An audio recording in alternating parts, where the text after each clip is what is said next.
Hello there, and welcome back to the Coaching Support Summit, where I am interviewing people from all corners of the world to give you some tips on how to deal with crisis and times like this when we don't know what's going on. So this morning I'm joined by Gaye, and Gaye has been working with people over the last 40 years and helping them make smart decisions in their life, no matter where they are. Gaye, good morning. Hi Dolores, how are you? I'm great, thanks. Delighted to have you on here this morning because I think the topic is very, it's good for all times of our life. It's about building resilience in all facets of our life, no matter where we find ourselves. Gaye, how did you get into all this personal branding and personal development with people? Personal branding, personal development. I've been in business or working for like 40 years. My parents had a general merchant shop, so like I've actually been working in that, child labour, so in days of old when, you could work in the shop as a kid or whatever, so like I've been observing people since I was knee high to a grasshopper, and I have had various experience between retail, service, industry, coaching, manufacturing, PR, event management. I have had a very varied career. And then in the last couple of years, I decided to use all the experience that I have and help people use their personal branding, because your personal branding is what makes you unique. It makes you unique as a person. It makes you unique in your business, and it's what people connect to. And the example I would use is I would ask people, can you name the CEO of Virgin Airlines, which absolutely everybody can.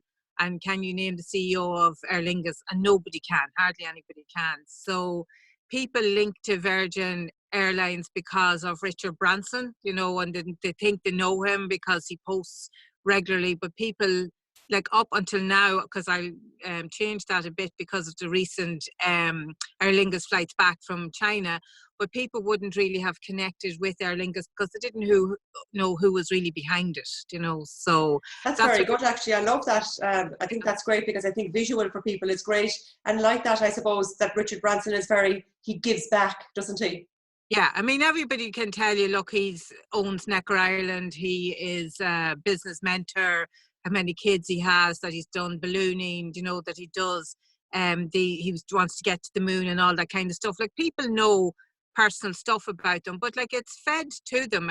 There's a strategy behind that, it isn't just he has a whole team behind him putting out this new story about him. And that's the difference between, say, digital PR and, say, a digital advertisement. An advertisement will be we have flights to London, say, for example, for $79.95. The digital PR is Richard Branson, CEO of Virgin Airlines, is attempting a new balloon race to whatever country he's going for. There's a big difference between digital PR and digital advertising. So that's what the branding is about, is getting your personality behind your company, behind your brand, and letting people know who you are, who the leaders are, who the team managers are. So that's what I work with people on. And because I'm working with people on that, the big thing is most people say to me, oh, I don't want to do that. I don't want to be confident. I'm not confident enough. I don't want to be visible. And that's where the personal development then comes in, because that's the underlying foundation for personal branding. Okay. Yeah. So you bring people on a journey, let's say, and because, to be visible and out there does require confidence. And I guess if a person was struggling with their self-esteem, who am I to think that I'd be out there like that? That's a huge barrier that people need to lean into and to become, I suppose, vulnerable in some ways, and to show themselves to the world. Yeah, well, this is the same for men and women, whether they're CEOs or managers or just employees or self-employed. Because I get loads of men who say, oh, I couldn't be seen to be out there, promoting myself, or who would people think that I am? And it goes back to when you're in the schoolyard, and if you're a bit different from all the other kids and somebody says, oh, who does Gaye Moore think she is?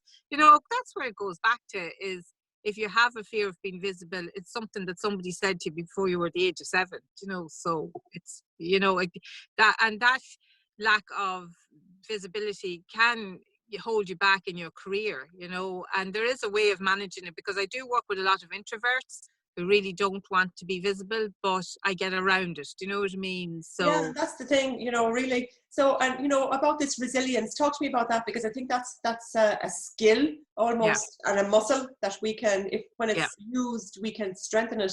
And it yeah, definitely in these times, because I was on a Zoom meeting last night now, and you know, there are a lot of people now. I know we're all affected, but you know, when you're at home with children, and if there's the two parents are working from home, it's, and we have to homeschool or give our, you know, yeah. give our children the lessons that are come home, like, oh good Lord, are we ever tested as much as we are now in a lot of ways? Yeah.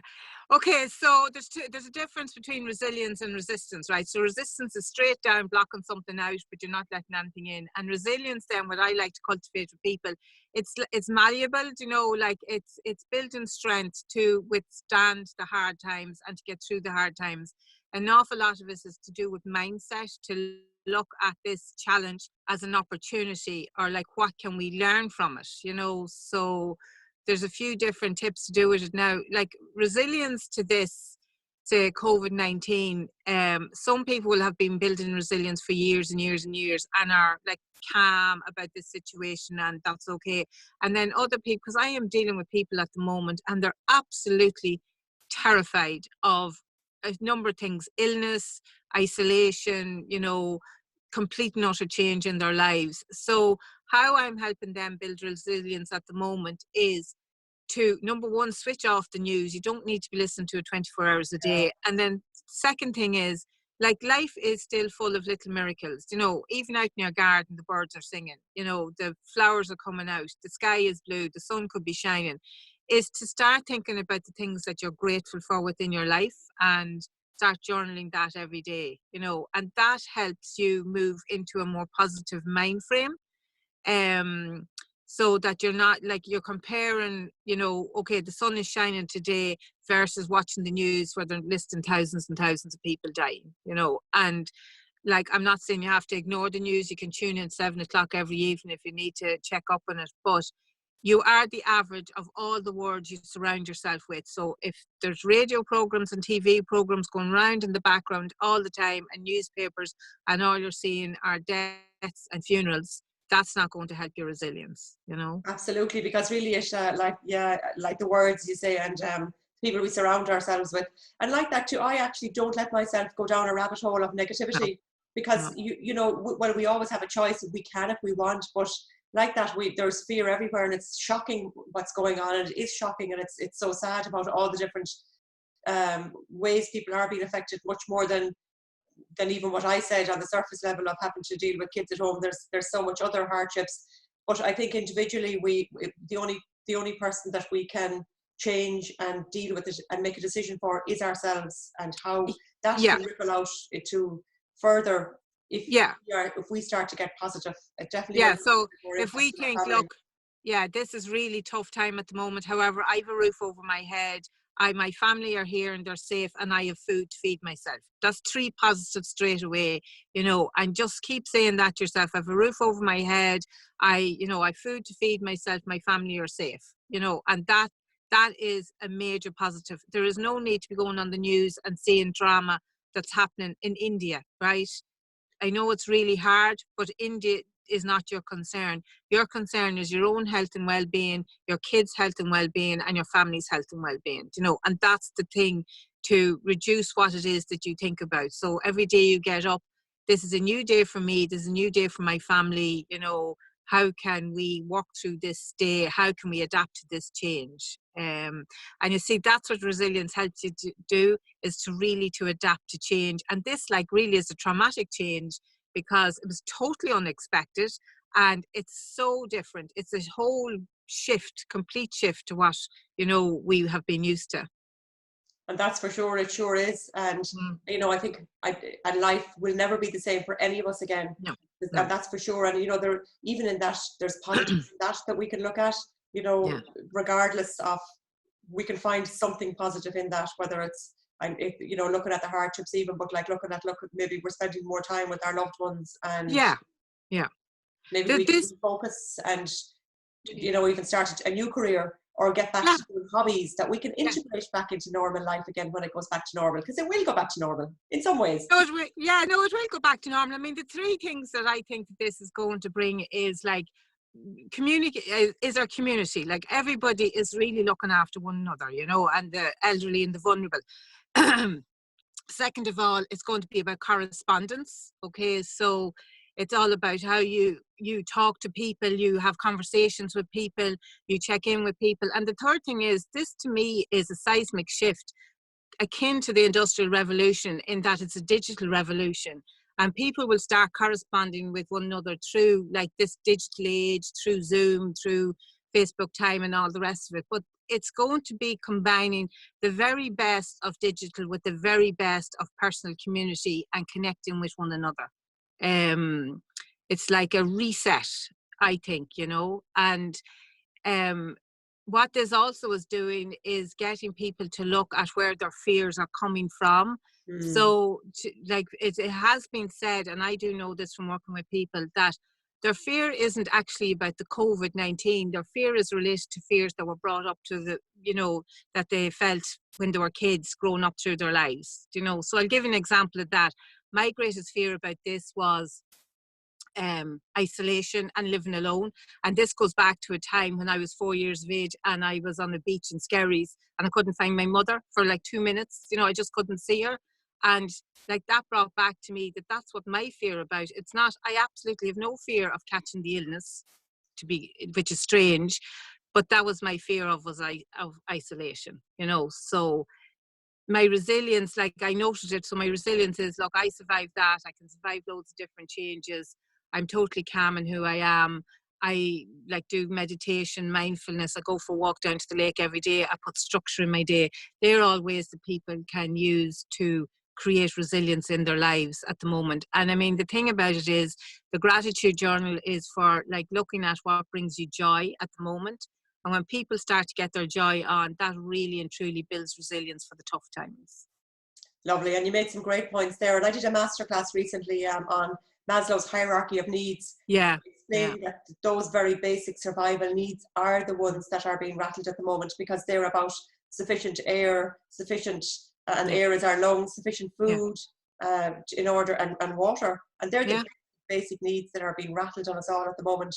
And as you say, like a lot of the beliefs we have around those are unconscious, and it's looking into those and seeing. So yeah, a very good example there to see that your example was, and to realize that, yes, you know what, I can do this. Yeah. And that was a fear that, I mean, I knew in the back of my mind that I had with all my like personal development stuff, but this actually brought it up to the fore. And, you know, looking at it, it did terrify me, but I worked through it and I processed it. So it's never going to be as bad again. Yeah. You know? That's the thing, isn't it? It's the leaning into it and the processing it, as you say, and then losing the energetic charge that it holds on you. Yeah. Because like if you're denying something for a long time, it does have a hold over you. But once you recognize it and, as you say, lean into it, you know, it doesn't have a hold over you anymore. Fantastic. Any other little tip there? Now, you did mention meditation and that. Is there any sort of any particular type of the skills you mentioned there, meditation, going for a walk, putting structure in your life? You know, is this something that you obviously have purposely done this in order to help you cope with everything that's going on, and this is something that you're advising other people to do, is to put structure in their lives? Yeah, well, like every single morning, I moved about 6 months ago out to this magnificent lake out in Mount Shannon, and I just absolutely love it. And that was at the end of a very traumatic time when I'd been minding my dad, who like passed away in June 2018. And after that, I just was so miserable. I couldn't find purpose in my life. So about 6 months ago, I moved out to Mount Shannon, the most amazing lake here, less than 2k from my house. So every single morning, I make myself get up, get dressed and come down here and sit by the lake, and I meditate, or I walk, or I just do deep breathing. And it really, really grounds me. It just, because it's so magnificent. It's still the same every day in that it's still here. The light and the sky and the clouds are different every day. The birds are singing, you know, there's loads of swans in the lake. I mean, it gives me hope. It actually gives me hope, and it's a new dawn, and it gives me the reality. Do you know what? We are resilient. We will get through this. a new day will come. You know, every new day is a gift. Absolutely, every new day is a gift. And So that's then great. Yeah, you yeah, know, fair play to you, because like as you say, like we are all going to have, and when this is over and we get through it, like life will throw us more curveballs, yeah, and we will have other challenges to face, no doubt, in our life, because life's a journey and this is yeah, it's a continual. So, you know, how we get through this, I guess, and how we come out the other side, and what skills we build around our resilience, how our resilience muscle is, will yeah. help us in the future. Yeah, yeah.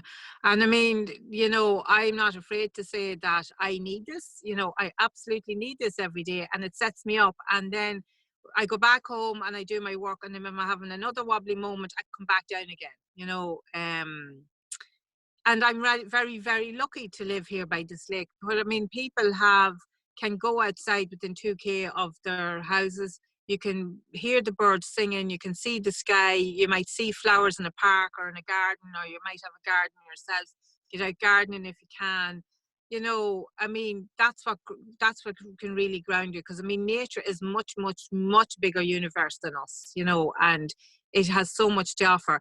And then the other thing that's coming back is like loads of crafts. Like loads of people are getting back baking, knitting, crocheting, you know, gardening. It's fantastic. And they're getting back to the hobbies that they had years ago, maybe, that they haven't had time to spend time with, you know. And that's it. Like life can be so hectic with this, that, the other, and you know, and with our kids being grounded. I know everyone doesn't have children, but like we are Yeah, on the go, you know, yeah, this, that, and the other, and it's the children have to. Another thing that came up for me, I think, is that it's okay to be bored, because yes, you know, these days most children, they're not bored because they just pick up some sort of a piece of equipment or whatever, they turn on a telly or whatever. Not yeah, all kids, I know, but like yeah. it's allowing. I've heard that before, that it's you know, that it's good for children to be bored, because that's when they click into their creativeness. They need to find something to do.